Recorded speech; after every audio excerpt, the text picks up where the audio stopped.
ఒక 8 లొకేషన్స్ లోను ఈ యొక్క ఎన్విరాన్మెంటల్ అంటే national ambient air quality standards అంటాం 2009 అంటే కేంద్ర పొల్యూషన్ కంట్రోల్ బోర్డు ఇచ్చినటువంటి నిబంధనల ప్రకారం ఈ యొక్క అధ్యయనములు చూసుకున్నట్లయితే ఈ యొక్క మనం పీల్చేటటువంటి గాలిలో పరమాణువులు అనేది PM10 కానీ అదేవిధంగా 10 మైక్రాన్స్ కానీ అదేవిధంగా PM2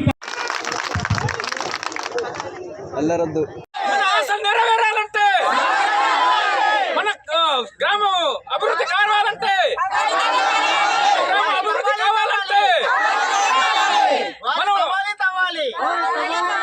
మన గ్రామం డెవలప్ చేసుకోవాలి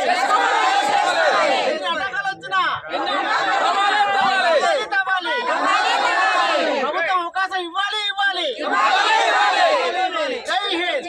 సూచనలు నిబంధనల ప్రకారం ఈ యొక్క పర్యావరణంపై చూపేటటువంటి ప్రతికూలమైనటువంటి ప్రభావం ఏ విధంగా ఉంటుంది, దానికి సంబంధించినటువంటి ఉపశమన చర్యలు ఏ విధంగా తీసుకోవాలని అనే విధంగాను ఒక 27/1/2025 ఈ యొక్క టీఆర్ అనేది జారీ చేయడం జరిగింది. ఈ అధ్యయనం ప్రాజెక్టు ప్రాంతం చుట్టూ ఉన్నటువంటి దీని ప్రకారం కేంద్ర అటవీ మంత్రిత్వ శాఖ వారి నుంచి పర్యావరణ అనుమతులు కానీ అదేవిధంగా కాలుష్య నియంత్రణ మండలి వారి నుంచి దృష్టిలో ఉంచుకొని అలాగే ప్రజల యొక్క ప్రయోజనాలు దృష్టిలో ఉంచుకొని ముఖ్యంగా బయోడైవర్సిటీని దృష్టిలో ఉంచుకొని నేను స్టేట్ డెవలప్ కోసం పనిచేస్తున్నాను ఆంధ్రప్రదేశ్ రాష్ట్రంలో.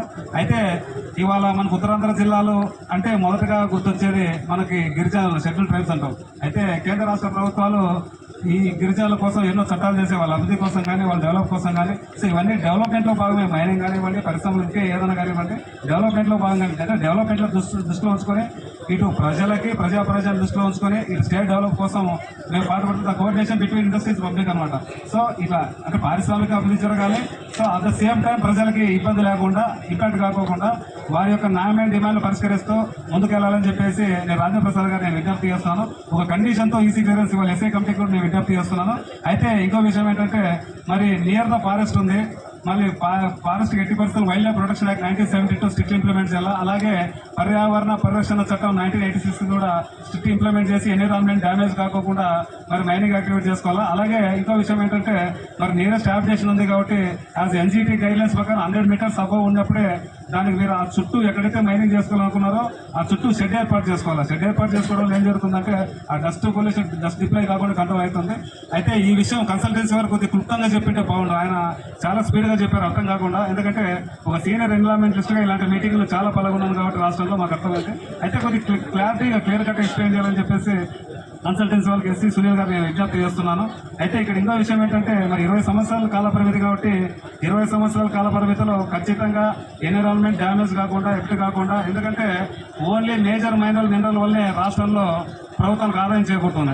ఆ ఆదాయం తిరిగి సంక్షేమ పథకాల రూపంలో రాష్ట్రంలో ప్రభుత్వం ఖర్చు చేస్తుంది. కాబట్టి డెవలప్మెంట్ జరగాల, పర్యావరణ పరిరక్షణ జరగాల.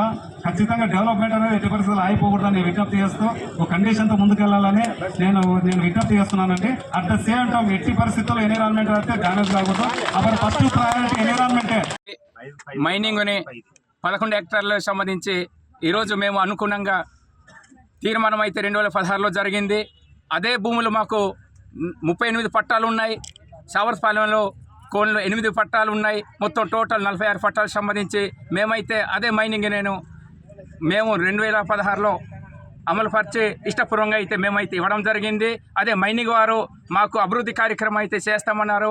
ప్రతి సీసీ రోడ్ చేస్తాం. ప్రతి గ్రామానికి అయితే 3 గ్రామాలు ఉన్నాయి. మాకు గ్రామానికి డెవలప్మెంట్ అనేది చేస్తామన్నారు. వాటర్ స్టోరేజ్ ఏమన్నా ఇన్పుట్ సోర్స్ ఏమన్నా కొంచెం తగ్గినట్లయితే కొంచెం ఎక్కడ నుండైనా వాటర్ సమస్య అయితే మీకు లోటుపాట్లు లేకుండా మేము అభివృద్ధి కార్యక్రమం అయితే చేస్తామనేసి ఒప్పుదల అయితే చేశారు. సీసీ రోడ్లు మాకు అయితే లేదు, కమిషనర్లు లేవు, స్కూల్ బిల్డింగ్లు లేవు. అలాంటి కూడా అంబులెన్స్కి మా హాస్పిటల్కి వెళ్ళాలంటే పెద్దవాళ్ళకి వెళ్ళాలంటే మాకు కనీసము 8 కిలోమీటర్ల దూరంలో మాకు ఉంటుంది.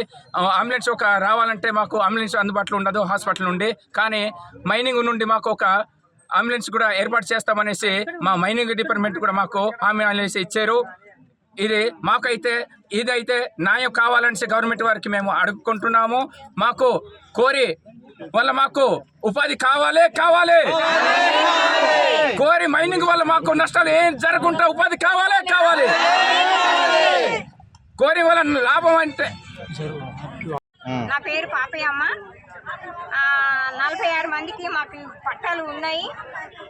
అందుబట్టి మేము 46 మందికి కూడా మేము ఇవ్వడానికి ఇష్టంగా మనస్ఫూర్తిగా ఒప్పుకున్నాం. మేము అయితే మా గ్రామానికి అభివృద్ధి పరుస్తామని అనేక సమస్యలు ఆదేశం ఇచ్చారు. దానికి కూడా మేము ఇష్టపడ్డాము. మా గ్రామాన్ని అభివృద్ధి కావాలో, మేము కూడా అభివృద్ధి పరాలా, ఇతరులకు కూడా మేము బాధపరచుకుంటగా ఈ కోరి రన్ అవ్వాలా. అమ్మా ఈరోజు చాలా మంది వ్యతిరేకించారు కదా, ఎందుకు వ్యతిరేకిస్తున్నారు? ఎందుకు వ్యతిరేకిస్తున్నారంటే మరి భూములు అందులో లేవు, వాళ్ళు భూములు లేకుంటే వ్యతిరేకిస్తున్నారు. ఏమో మా గ్రామాల్లో ఏమైనా అంటే మేము పాడైపోతామేమో, అది ఏమీ లేదు. జరుగుల్లో కోరు రన్ అయింది, పాడైపోయారు ప్రజలు. సాప్రతిపాలు రన్ అయింది, పాడైపోయారు ప్రజలు. ఏమవ్వలేదు, ఎందుకంటే బెదిరిస్తున్నారు. అలాగని అలాగ ఆపుతున్నారు.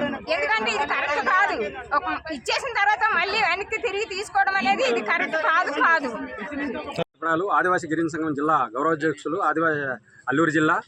ఈరోజు అల్లూరు జిల్లా జీకేవిధి మండలం పెదవలస పంచాయతీ డొక్లూరు గ్రామానికి సంబంధించి ఇక్కడ ఉన్నటువంటి లాటరైటు ఎర్రమట్టి ప్రజాభిప్రాయ సేకరణ జరిగింది. సబ్ కలెక్టర్ గారు కూడా హాజరవడం జరిగింది. అయితే మేము కోరుతున్నది ఏంటంటే గిరిజన ప్రాంతానికి సంబంధించి పీసా గ్రామ సభలు ఉన్నాయి. పీసా గ్రామ సభ ఆమోదంతో ట్రైబల్ అడ్వైజర్ కమిటీ అనుమతితో సంబంధించి గవర్నర్ రాష్ట్రపతికి తప్ప ఏ రకమైన అధికారాలు ప్రభుత్వాలకి లేదు. ఇది గమనంలో పెట్టుకోవాలని చెప్పేసి అని ఈ రాష్ట్ర ప్రభుత్వాన్ని మేము కోరుతా ఉన్నాం. దానికి ధిక్కరించి కనుక ప్రభుత్వం ముందుకెళ్తే గిరిజనుల యొక్క ప్రతిఘటన తప్పదు.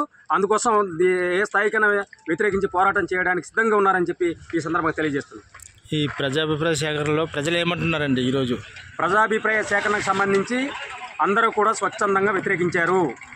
అందుకోసం ఈ వ్యతిరేకతని సంబంధించి సబ్ కలెక్టర్ గారు, రాష్ట్ర ప్రభుత్వ నియంత్రణ మండలి రెండు సంయుక్తంగా రాష్ట్ర ప్రభుత్వాన్ని నివేదిక ఇవ్వాలని చెప్పేసి అని మేము కోరుతున్నాం.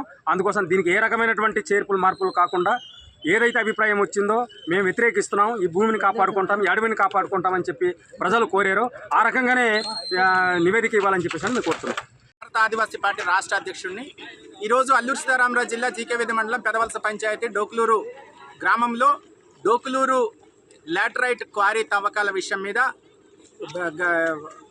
పబ్లిక్ హియరింగ్ జరిగింది. ఈ పబ్లిక్ హియరింగ్కి మొత్తం జాయింట్ కలెక్టర్ గారు అలాగే పిఓ గారు ఆధ్వర్యంలో జరిగింది. ఈ కార్యక్రమంలో సుమారు 80% ఆదివాసీలు ఈ కార్యక్రమాన్ని అంటే లాటరైట్ తవ్వకాలను వ్యతిరేకించారు. ఈ లాటరైట్ తవ్వకాలను వ్యతిరేకించారు కాబట్టి భవిష్యత్తులో లాటరైట్ తవ్వకాల మీద ఎటువంటి పబ్లిక్ హియరింగ్ కానీ గ్రామ సభలు కానీ జరపకుండా లాటరైట్ తవ్వకాలని ఆపాలని చెప్పేసి ఆదివాసులు కోరుతా ఉన్నారు. వారికి పూర్తిగా భారత ఆదివాసీ పార్టీ అనుకూలంగా ఉంటుంది, అలాగే తమ పూర్తి మద్దతు ఇస్తుందని చెప్పేసి మీ అందరికీ తెలియజేస్తుంది. ఈ స్టేట్ పొల్యూషన్ కంట్రోల్ బోర్డు వారికి, అలానే మన అప్లికెంట్ వాళ్ళకి, అలానే పత్రికా మిత్రులకి, ఎటువంటి శాంతి భద్రతల ఇష్యూస్ రాకుండా కండక్ట్ చేసిన పోలీస్ మిత్రులకు అందరికీ కూడా నా ధన్యవాదాలు. ఈరోజు మనం మొదట్లో అనుకున్నట్టుగానే మనం అభిప్రాయ సేకరణ అనేది జరిగింది. అంటే ఈ ప్రాజెక్ట్ రావడం వలన మీకు ఉన్న అభిప్రాయాలు ఏంటి, దానివల్ల మీకు వచ్చే అపోహలు ఏంటి, ప్రాబ్లమ్స్ ఏంటి, దానికి మీరు ఎటువంటి సలహాలు, ఎటువంటి సొల్యూషన్స్, ఎటువంటి మార్గం మీరు ఎక్స్పెక్ట్ చేస్తున్నారు మీరు అందరం చెప్పడం జరిగింది. ప్రతి పాయింట్ ప్రతి ఒక్కరి పేరు ద్వారా నోట్ చేయడం జరిగింది. అలానే ఇప్పుడు ఎవరైతే మాట్లాడలేకపోయారో మీరందరూ కూడా వినతి పత్రాలు లేదంటే రిప్రజెంటేషన్స్ ఇస్తే అవన్నీ కూడా రాయబోయే రిపోర్ట్లో పొందీకరించి ఆ రిపోర్ట్ ఫైనలైజ్ అవుతుంది. ఒకటి పొల్యూషన్ కంట్రోల్ బోర్డు దగ్గర నుంచి అది రికమెండేషన్ వెళ్తుంది. అంటే గాలి కాలుష్యం కానీ, మీరు అన్నట్టు జలవనరులు ఏదైనా ఇబ్బంది జరిగిన విషయం కానీ, గతంలో జరిగిన లేటరైట్ మైనింగ్ ద్వారా కానీ ఎటువంటి ఇబ్బందులు జరిగినాయి కానీ, సిఎస్ఆర్ వాళ్ళ జనాలకి ఎటువంటి అవకాశాలు రాబోతున్నాయి కానీ, వీటన్నిటికీ సంబంధించిన పెట్టిన పాయింట్స్ అన్నీ కూడా వీళ్ళు మన స్టేట్ ఎన్వైరన్మెంట్ కంట్రోల్ కింద ఇవన్నీ ప్రజెంట్ చేస్తారు. దానికి సమాధానంగా మన అప్లికెంట్ ఎవరైతే ఉన్నారో వాళ్ళ జస్టిఫికేషన్ రిపోర్ట్ కూడా ఇస్తారు. రెండు పరిశీలించిన తర్వాత ఒకవేళ అనుకూలమైతేనే ఈ ప్రాజెక్టుకు ఆమోదం వస్తుంది. అలానే మీరు చెప్పినవన్నీ కూడా దృష్టిలో పెట్టుకుని డిస్ట్రిక్ట్ నుంచి కూడా మనం రిపోర్ట్ పంపించడం జరుగుతుంది. దీనిలో ఇంకొక విషయం నోటీస్ చేయడం జరిగింది. ఇవి డీ పట్టా ల్యాండ్స్ గురించి కూడా ఇద్దరు ముగ్గురు పాయింట్స్ నోట్ చేశారు. డీ పట్టాలు ఎప్పటివి, ఎలాగొచ్చినాయి, సంతకాలు నిజమైనవా కాదా అని. ఇది మనకి రిపోర్ట్ పంపించే లోపు తహసీల్దార్ గారు నెక్స్ట్ 4 రోజుల్లో ఈ విషయం మీద కూడా రిపోర్ట్ రెడీ చేసి పంపిస్తారు. మనం ఇప్పుడు పెట్టిన ఎన్వైరన్మెంట్కి సంబంధించిందైనా కూడా ఈ పాయింట్ మీరు తీసుకొని రావడం వల్ల I will take a report from tahsildar. ఈ ల్యాండ్స్ ఎవరివి, ఎలాగ వెళ్ళాయి, ఏం లీజ్ జరిగింది, ప్రజల అంగీకారంతోనే వాళ్ళ అవగాహనతోనే లీజ్ జరిగిందా లేదా, ఈ విషయం కూడా సమగ్ర నివేదిక తీసుకుంటారు. వాళ్ళు ఇచ్చిన నివేదిక ప్రకారంగా మాది ఈ భూమి, మేము అలా సంతకం లేదు అనే వాళ్ళు ఎవరైనా రిప్రజెంటేషన్ ఇవ్వగలిగితే రేపు వచ్చి నా ఆఫీస్లో రిప్రజెంటేషన్ ఇవ్వగలరు. నేను అది కూడా కన్సిడర్ చేస్తాను. ఇప్పుడు మీరు రెడీగా ఉండకపోవచ్చు కన్సర్న్ రిప్రజెంటేషన్తో. ఎవరైనా నాకు ఇన్ పేపర్ రిప్రజెంటేషన్ తీసుకొని వస్తే ల్యాండ్ ఓనర్షిప్ మీద కూడా we will take a report and will file this report. So మీరు ఇవ్వదలుచుకున్న ఏమైనా కూడా రేపు మధ్యాహ్నం లోపు ఇచ్చేస్తే మనం ఫైనల్ రిపోర్ట్ నేను దాని ప్రకారంగా రెడీ చేసుకుని, మేడం వాళ్ళు కూడా రెడీ చేసుకుని దాన్ని ఫైనలైజ్ చేస్తారు. కాబట్టి ఎటువంటి అపోహలొద్దు. ఇది షెడ్యూల్డ్ ఏరియా, అన్ని రూల్స్ ప్రకారమే జరగాలి, గ్రామసభ ఆమోదంతోనే జరగాలి. మీకు కావాల్సిన అపోహలు కానీ ఐడియాస్ కానీ ఏమైనా ఉంటే అవన్నీ కూడా కామ్ అయిన తర్వాతనే జరుగుతాయి. కాబట్టి ఎటువంటి సందేహాలు అవసరం లేదు. మీరు చెప్పినవన్నీ కూడా పైకి రాస్తాము. Thank you so much. లెవెల్లో ప్రతి 10 రోజులకు ఒక మీటింగ్ జరుగుతుంది. మన జిల్లాలో ఎంత డిస్ట్రిక్ట్ మినరల్ ఫండ్ వస్తుంది, అది కేవలం అన్కనెక్టెడ్ హ్యాబిటేషన్స్కి, రోడ్స్కి, వీటికి మాత్రమే స్పెండ్ అయ్యేలాగా అవుతుంది. డిస్ట్రిక్ట్ మినరల్ ఫండ్ని డిస్ట్రిక్ట్లో కాకుండా బయటికి స్పెండ్ చేయడానికి, బయటకు పంపించడానికి అధికారం ఎవరికీ లేదు. విశాఖపట్నం పంపిస్తున్నారు అన్నది అపోహ మాత్రమే. నిజం చెప్పాలి అంటే కంబైన్డ్ డిస్ట్రిక్ట్ కాబట్టి వాళ్ళ నుంచి మనకు మళ్ళీ ఇంకా డబ్బులు తీసుకుంటున్నాము. ఒక 7 crores వాళ్ళ నుంచే తీసుకోవడం జరిగింది. ఇయర్ అది కూడా రావడం జరుగుతుంది. కాబట్టి ఇటువంటివి ఏమైనా ఊర్లో ఎలాంటి మిస్ రిప్రజెంటేషన్స్ ఏమైనా ఉంటే ఆర్టీఐ ఫైల్ చేసుకోగలరు. మీకు క్లియర్ ఇన్ఫర్మేషన్ కూడా దీని గురించి మేము ఇవ్వగలం. Thank you.